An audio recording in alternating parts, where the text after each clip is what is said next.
Ministers say they are preparing to take legal action against Iceland to recover billions of pounds paid out to British savers following the collapse of Iceland's banks. Icelandic voters have rejected for a second time a deal to reimburse the UK and the Netherlands over the failure of IceSave in 2008. The row over the bill comes just a day before a government-appointed commission gives its first view of the future of banking in Britain. Jane Deeth reports.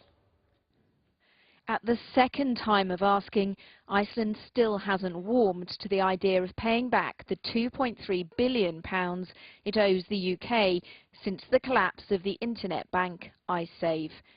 In the second referendum on a compensation deal, 60% of people voted no to paying for a private bank's losses, and they'd have paid with interest for the next 30 years. The finance minister said there's no point asking them again. I think it's very hard to interpret this in any other way than the fact that the Icelandic people is not prepared to accept payments or shoulder burden unless there is a clear legal obligation to do so. It is obviously disappointing that it seems that the people of Iceland have rejected what was a negotiated settlement. And of course we respect the will of the Icelandic people in this matter, and we're going to have to now go and talk to the international partners with whom we work, not least the government of the Netherlands. And it now looks like this process will end up in the courts. There's a legal process going on. The government says it's got an obligation to chase Iceland for the £2.3 billion because we're in a difficult position too and could really use the cash. Butler Jonsson to pick up the pieces, and you're listening to Business Daily from the BBC in Reykjavik in Iceland. The anger of the Icelandic people has global ramifications, particularly as Greece and Ireland contemplate swingeing cuts in public spending. The Icelandic MP Birgitta Jónsdóttir says a signal is being sent. I think this referendum is a very strong statement from the general public in Iceland saying we refuse to take socialize private debt. And what this will mean for Europe is, and other countries in the world, and that is why very many nations are trying to stop this referendum happening behind the scenes, is that they fear that this will set an example, for example, in Greece.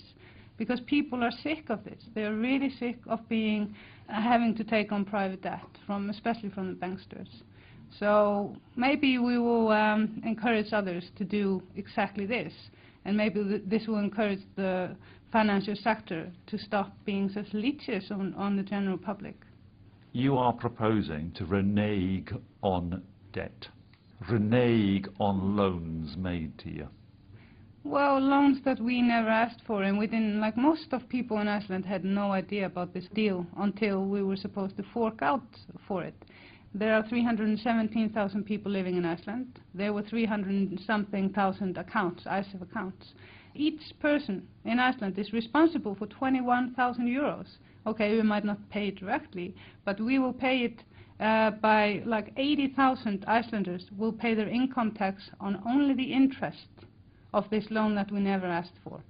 And for me, representing the nation here in Parliament, this is completely unacceptable. But wasn't the time to say that before the great crash? Wasn't the time to say... A lot of people tried to say that. But the point is that those banks thrived, seemed to be thriving. It was all on borrowed money, but they seemed to be thriving in a financial system which should have underwritten them. Well, and the time to say we can't underwrite these banks was then, not now. Well, people did say that. Most of the media was owned by the oligarchs that owned the banks. The banks were only privatized 5 years prior to the crash. In 5 years, the Independence Party ruling the Icelandic country... Elected by the Icelandic people. Not all Icelandic people. Well, the argument is that the people elect a government, and your government of the time never put those things in place. It never underwrote those banks. Hang on. This is not true, because it was not. This is a classic thing for the financial sector. That this was a bank in England and the UK, and there was also a bank in Germany. An Icelandic bank. Yes, Why did none of these countries stop these banks going into their territory? The home government, an elected government here in Reykjavik, in this building, was thought to be responsible for its own banks. Of course it is partially responsible. That's why we take so one you third pay the of money. no, we take 1/3 of the risk with this, and then the UK and the Dutch, they take the rest of the risk because their own legislation failed as well. Why should we carry their baggage? I'm trying to understand the anger here. I'm quite surprised by Well, the anger is very simple. I don't mean with you, yeah. but I mean other people. No. It's quite simple. The UK government put the terrorist act on Icelanders while we're down. That is where the anger comes from. Funds. To freeze funds. But they put us on their website, side by side to Al-Qaeda, side by side to Zimbabwe. We were there on that website with all the main terrorist states in the world. And this not only, they only froze the assets of Landsbanki, however, what it did, it stopped all credit lines to Iceland. We were facing not getting food, not getting medication, forced into an IMF program. They were experimenting. We're a small country. However, don't forget, we're the first country that this brutal force is used on. This is economic warfare. Birgitte Jonsdottir.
Frá lögreglu, þið eru komin í fyrir lokanir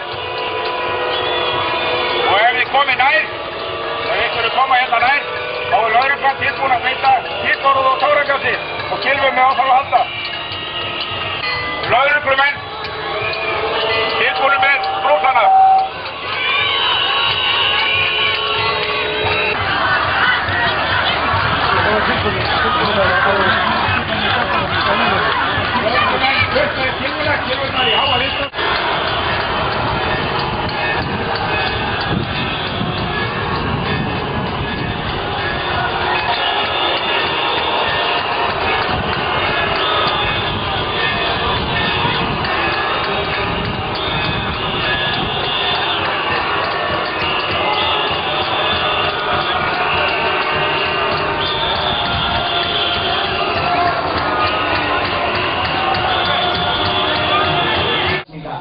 It's now known as the Pots and Pans Revolution. No injuries, few arrests, and instead of blood, streets ran with thrown food. But it was enough to force special elections. The Prime Minister replaced, and 2 protesters were voted into Parliament. You got it all. Yeah. And now you are a member of Parliament. Yes, I am. That's amazing. So from out here to in there, in the space of a few months. Yeah. My name is Harður Torfason. Don't ever give up. Don't ever give up hope. Don't give up. I'm sure it's going to take time, but we are with you in our hearts.